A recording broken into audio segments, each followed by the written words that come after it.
Hey, Vigorously fam. Welcome to another edition of Vigorously with your girl, Val Kleinhands. Welcome to another week. I have a lot to fill you in on because it is chaotic up in here. We need to get that energy out because there's a lot happening.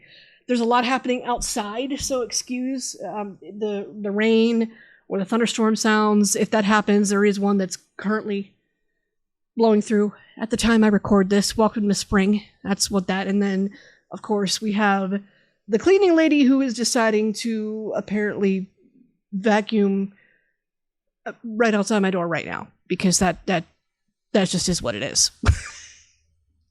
It's apartment living, ladies and gentlemen, and it's not for the weak. It's not for the timid. Apartment living is hard, and that's why we're getting our first home. This has been a journey. This has been a journey. And before I get too much further into the celebratory aspect of this, because this is a momentous occasion, I want to just put the brakes on a little bit and make you aware, make anybody aware, really, that there is a vast and immense amount of privilege to home ownership. And I understand that there are a lot of people struggling to obtain a home right now for a number of reasons. Home ownership, they sell it as the dream, but it's hard. It's hard for a lot of people. It's hard to actually make it happen systemically, financially, all of it. All of it. It's difficult. I would not be able to do this without help. Thank you, help, if you happen to be listening to this. So, and I know a lot of other, my fellow millennials, a lot of us are not able to do this without help. Same with Gen Z, younger. I have a nephew who's going to fall into the Gen Alpha category here, and I think about what he's going to have to deal with by the time he's ready for his first home. And that's a whole other conversation for another episode. But for now, I just want to lead with, I'm very aware of how privileged that sentence, I'm about to be a homeowner, is coming out of my mouth. And I respect the fact that if going there and getting too excited is a little bit triggering for you because you're having a hard time with that subject, I get it. I understand it. I respect it. It's okay. It's okay if you don't really want to get into that this week. That's fine. Hopefully, you'll enjoy the interview that's coming this episode with Love Jade. Yes, we've got some musical happenings happening this episode. We're going to discuss music with Love Jade, and I'm very, very, very excited to get to that. We will in this episode. So we're coming with a guest, but this leads me to a grander structure that I'd like to detail for you. First, some context. In any move, whether it's to a trailer, whether it's to a shack, whether it's to an apartment, whether it's to a home, anytime anybody moves anywhere, transition is involved, literally and figuratively. Part of that means going through your things and assessing what serves you and what no longer serves you. It means going through your things and saying, keep this, get rid of this. It means, what am I going to bring on this baggage into the next chapter of my life, or is it time to let it go? We think about that. We assess that. We try and find some sort of compromise in that. And that's what I've been met with a lot this particular past week. The process of becoming a homeowner was exhausting in itself. And if you've done this before, you know what I'm talking about. There's a lot of bureaucracy. There's a lot of paperwork. There's a lot of fast, quick decisions that you may not be 100% comfortable with making purely because it is moving as fast as it does. But unfortunately, that is the nature of our housing market in America at the time I record this. At the time I'm recording this, housing prices are astronomical. They are not what they once were. And it's a lot harder to achieve buying a home now with the average income of most Americans. Difficult. And on top of that, if you are lucky enough to get some financial help with this from a loved one or from our government or your state, if your state particularly offers any programs, there's a lot of paperwork that comes with that. And the processing of all this takes it takes time.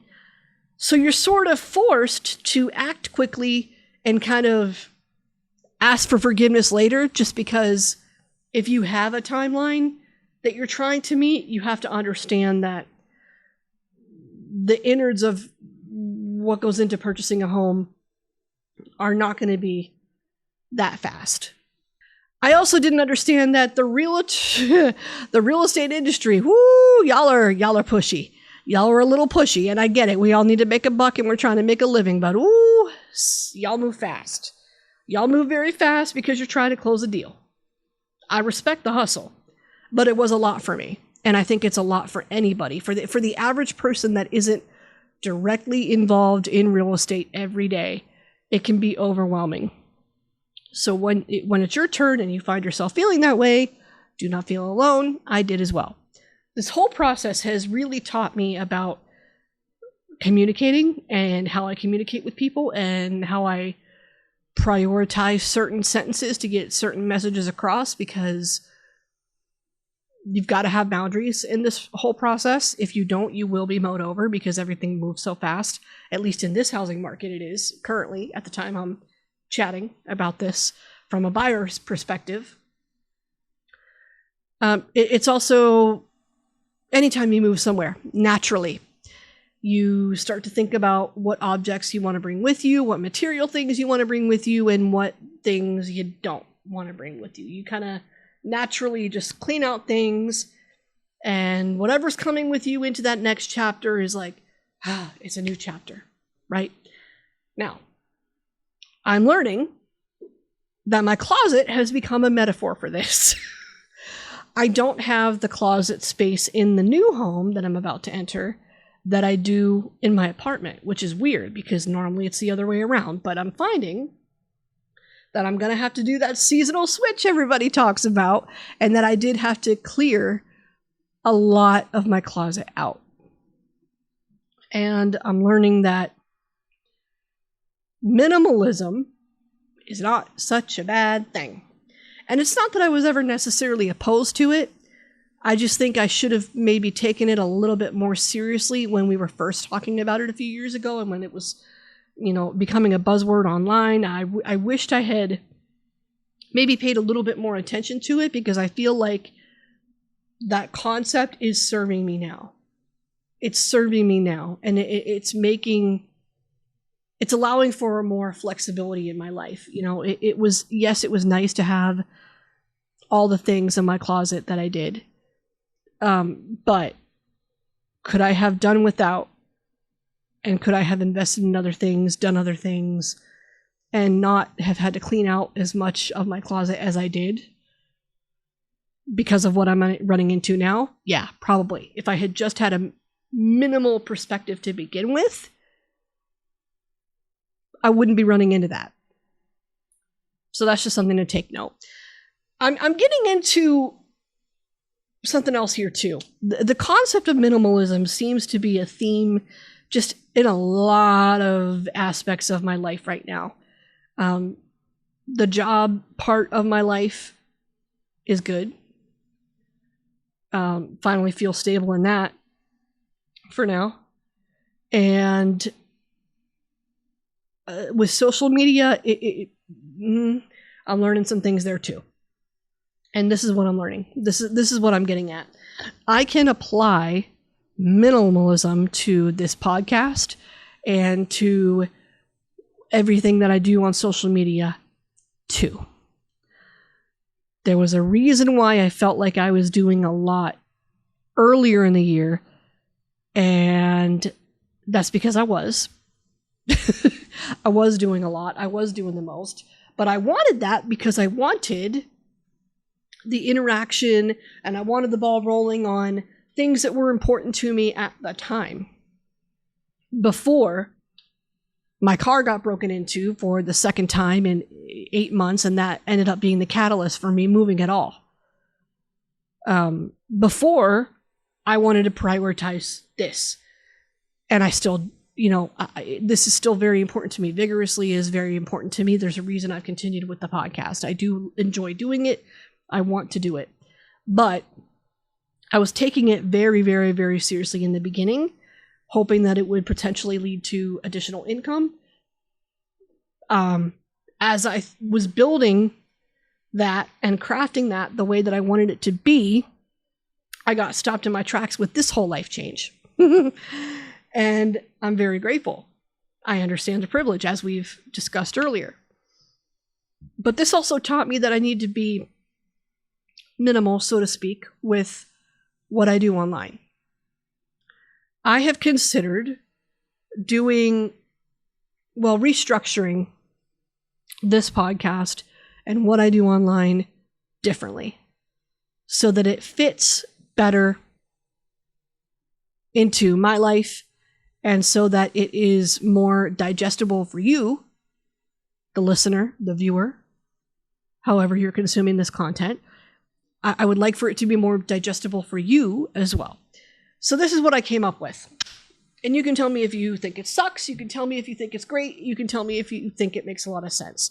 But what I want to do is, I just don't know. I think crafting vigorously into 2 episodes a week, it's still doing the most. It's still doing a lot. And I don't know that it's being presented in the most digestible manner for you either, after some further reflection. So what I want to do with this moving forward is do once a week episodes every Wednesday. However, the content itself, the spirit behind everything that I'm doing, that I've just been doing this whole time, that's not changing. A lot of you were gracious enough to get in the Q&A that I was having on Instagram and tell me you love the captions that I've been doing. You like the solo moments like we're having right now that I've been doing on the podcast. So I don't want that part of it to go away, and it's not. But we're going to restructure. We're going to do episodes once a week. We're going to have some solo time with your girl. And then, of course, we're going to get into guest interviews should I happen to be blessed with a guest that week. So we're going to combine both into episodes that probably end up somewhere around an hour, usually. And just do it once a week. And then you'll see the fun clips on social media for the week and just kind of digest all of it as you can. I think it's less for y'all to worry about. It's less for me to worry about. And I think it's a good solution for everybody. And I think that's where I want to take this moving forward. If again, should I happen to be blessed with a guest that week, that's how we'll do it. And I think it's going to be better for everybody. You, me, everybody, for a number of reasons. I can focus better on putting out stuff that has a little more oomph to it. The quality, the substance is going to be better, in my opinion, because, okay, this is my dedicated time to work on this. This is my dedicated time to craft to this. And y'all are still getting what you want, your favorite things that brought you here in the first place, too. It's a nice way to blend all of that. So that's how I want to do this moving forward. Welcome to another different era for Vigorously as this continues to evolve. That's normal. That's normal. That's something this whole year has been teaching me so far, too, is all this change, this restructuring, this moving, this transition. It's normal. It's normal in life. I can have the greatest intention for stability, but there are simply no guarantees of it. That's what I am learning, and I'm glad that I'm learning it because I think it's helping me to be a lot more chill about other things. It's helping me to be a lot more patient with changes when they do happen. And when you do have to pivot and react to something, even if you didn't plan on reacting to it. Something changed. I mean, certainly, like if you had asked me in January, oh, are you going to move this year? I would have said, hell no, I need another year financially before I even think about getting a new home. I would have said, no way. I want to be here, counting my coin, getting that bag, and then worry about the home next spring, next summer. That truly was where my head was at. That's where my husband's head was at in all this. But in case you missed it, lifed.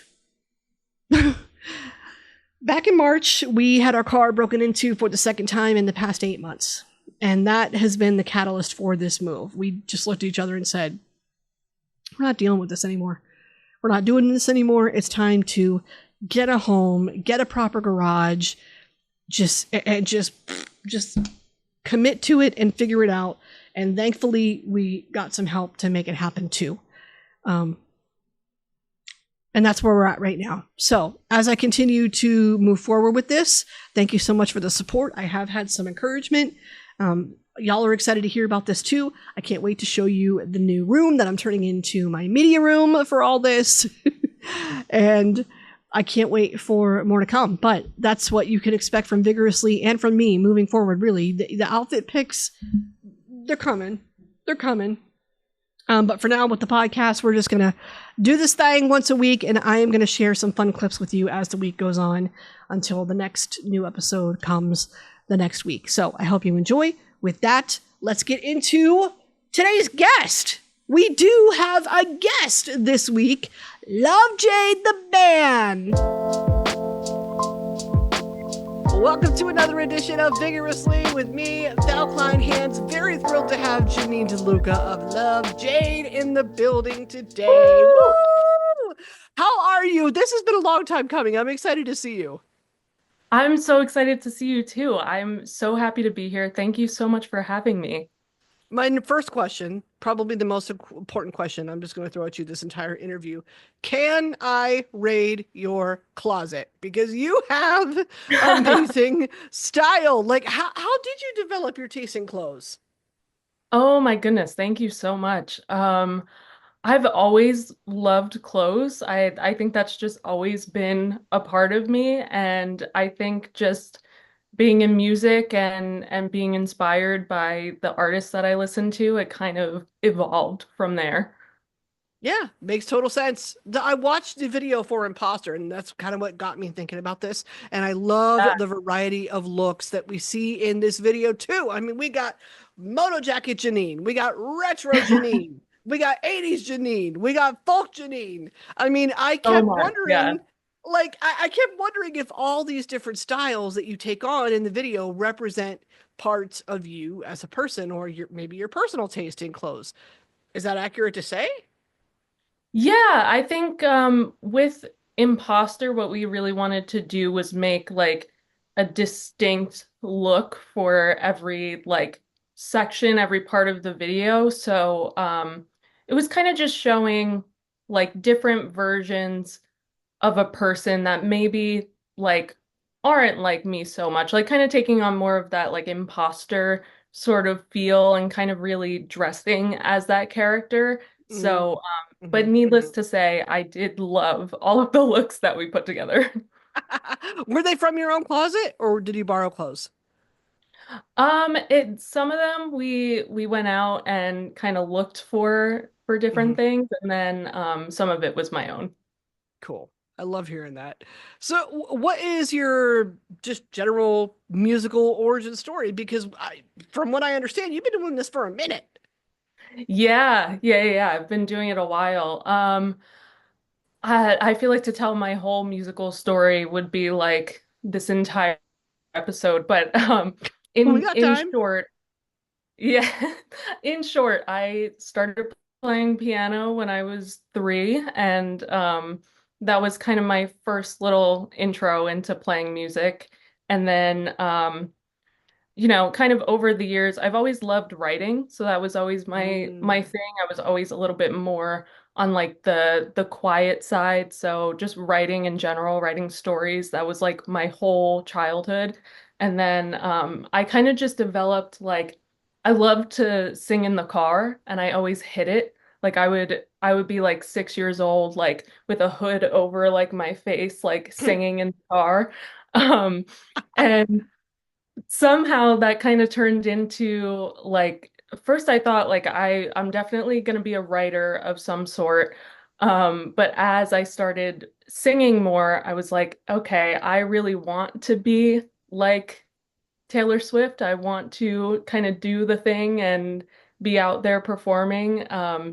So I kind of eased my way into performing on stage by like doing plays when I was younger. My piano teacher would also hold like a theater class. That was kind of my little kind of segue into being on stage. And then I started singing a little bit more. Then I was like, I want to play guitar. So I started doing that when I was 11. And then kind of from there, it was like I've always kind of written songs also.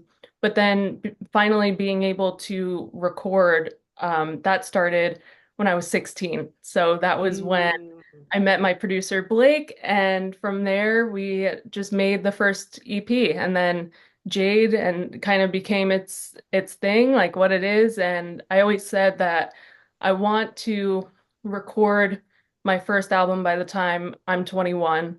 And so I had my first EP, my second EP, and then yeah, thankfully that's kind of how it went. By the year that I was 21 is when we recorded this album finally. So it's been a long time coming, a long musical journey. She said, "I'm not playing. I am ready to be the next Taylor Swift. Period." I will. That's what I just heard right now. No, I love it. I love that you tend to make things very personal, not just in the way that you write, but in the way that you promote what you've got Yeah. going on as well. I mean, truly. So, and I definitely want to touch on that, but I'm curious as to how Love Jade came to be to begin with. I mean, you started with the initial interest in music just because you like it.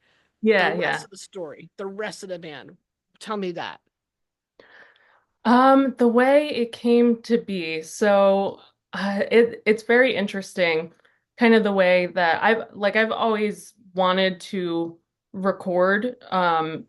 So when I met my producer Blake, it was kind of an accident. It was like I met him and his band when they were opening for Mayday Parade back in Oh, 2018, and then jealous.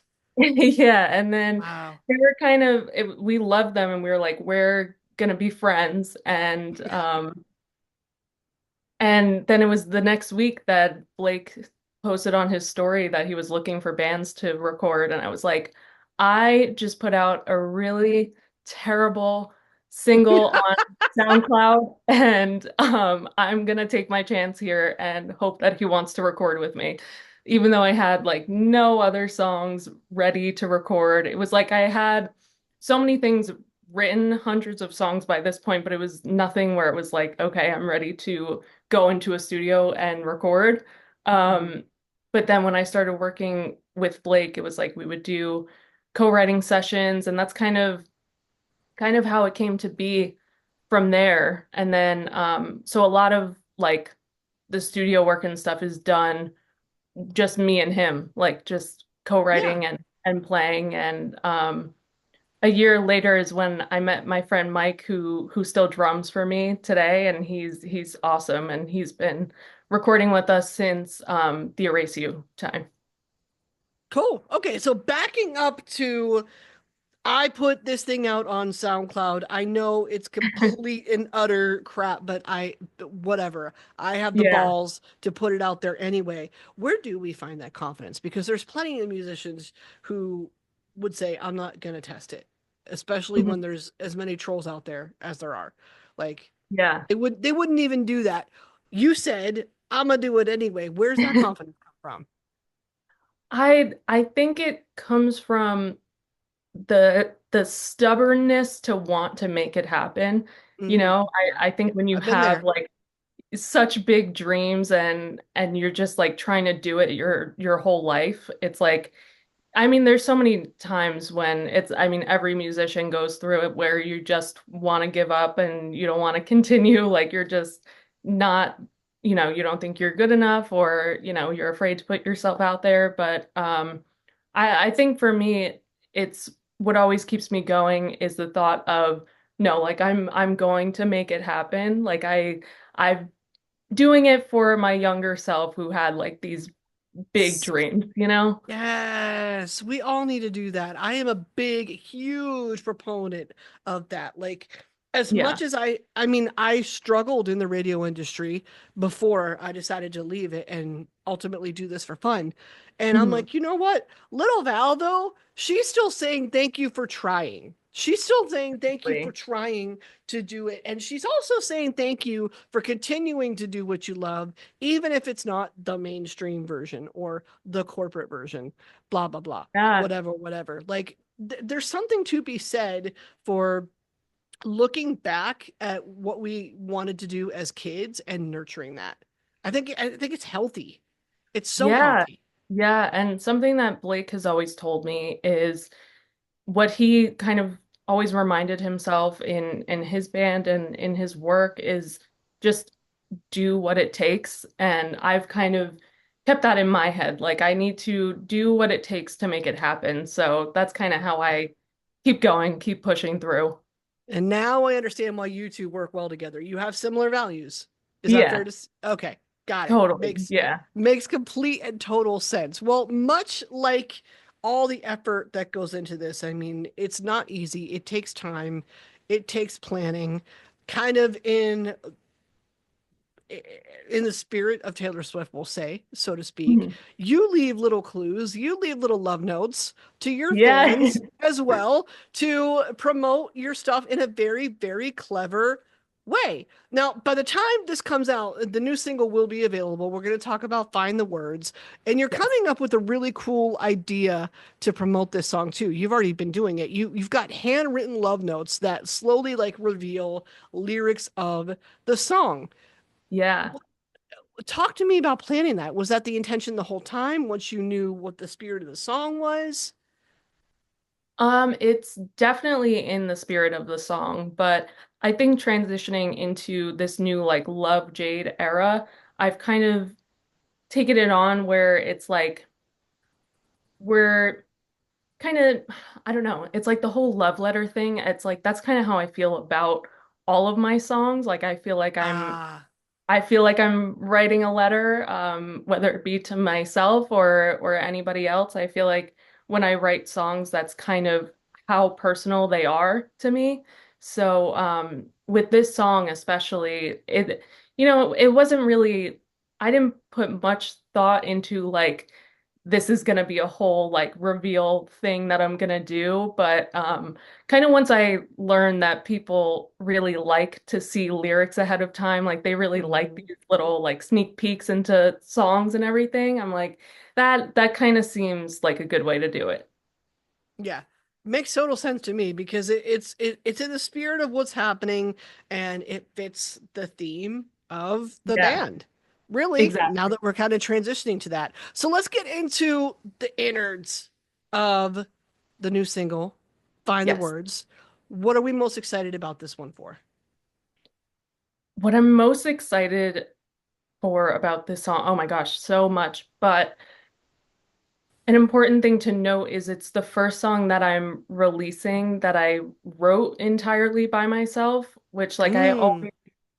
I always come into writing sessions with my ideas, and then it's like I'll bounce them off of Blake. Um, and it's like I love doing that and even coming up with like, the instrumentation for this song was kind of that process as well.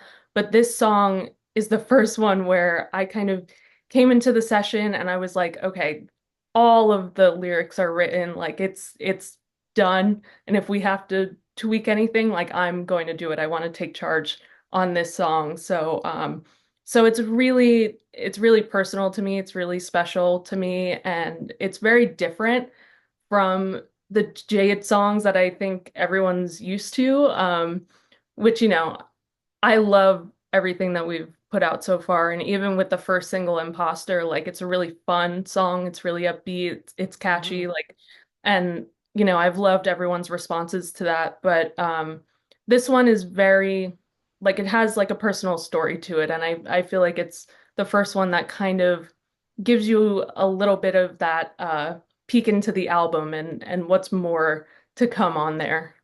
Why do you think this was the right opportunity to say, I'm going to push out something that is purely 100% me when it comes to the writing anyway, like you're describing? Why wait till now? Like, why haven't we seen this before? Um, I think with every song, it's, you know, I don't know.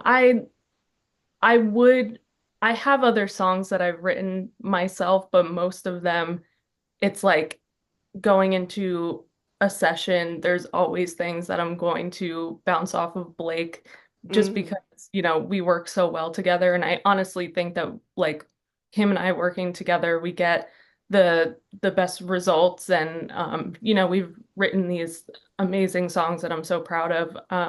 I think it was kind of just the circumstances of this song. Like it was one of those songs where it was like I'd write it in the middle of the night and I just so happened to write the whole thing. So I think that's kind of where it came from. It was like, oh, I'm actually finished with this one rather than like double checking anything. I think I was just really confident on this one when it was done.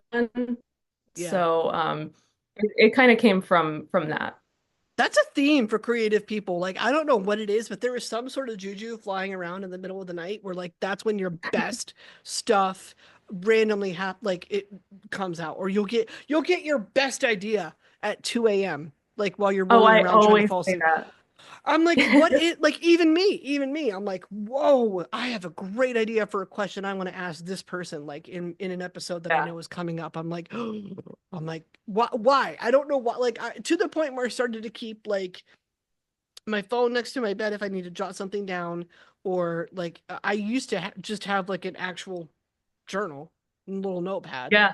and just say, okay, idea, blah, blah, blah, blah, blah, blah, blah. And I know Taylor Swift does the same thing. Like I've heard that she just does like the voice note version. Like she'll do voice notes of things that come to her head. And in her brain, it makes sense, but to nobody else, it would. I was just going to say, like Taylor Swift, which, whether or not she did this, I do this. I have like 1,000 like voice memos of just like Yeah, me whispering into my phone in the middle of the night. But yeah, yeah, to kind of like go off of that, I don't know. I feel like the middle of the night, which you'll hear me talk about the middle of the night in my songs a lot of times because I'm like, that's when it's happening. This is when these thoughts happen. yeah. I feel like it's when I'm most emotional and it's when I'm like by myself and I'm just feeling it and I'm writing stuff Ah. down. And yeah, I don't know. I really love that. I love that time when it's just like I'm feeling these things, so I'm just gonna put them down and come back to it later. I think you're onto something about the quiet as well. Yeah. Like the literal and figurative quiet, and your body gets to physiologically take advantage of that and go, oh, all right, like there's nothing else going on. Now I can purely just process whatever it is that I was Right. trying to process earlier that I just did not have the capacity to. Yeah, and you know what? I feel like songs kind of have a life of their own and they They just do. come to you when you're least expecting it. It's like you'll try to go to sleep and then it's like, no, I have to write this down right now. So what is next? I mean, we know that the new singles, new singles out now, but what's next? What's to come? What can we get excited for? There's so much to be excited for. So, with this new single, there is a music video coming, and it's one of my favorites that we've done so far. It's amazing. But aside from that, we have a few more singles, a few more music videos, and some more merch drops. We just recently put out merch for Imposter, so that should be coming for Find the Words as well. There's a lot. There's you know, just going into the album process, it's like I kind of want to let people in a little bit more before we kind of put that out there, but it's all leading up to Mm, the Love Jade debut album, so it's very exciting. we're ready. We're so ready. And I get the best place to follow, I'm sure, is all over the socials, which I know you got on lock. That's where to Yes, pay attention. Cool. yes, absolutely. At Love Jade the band. Love it. Thank you so much for your time, Jeanine. I can't wait for it all. Thank you so much. Thank you so much for having me.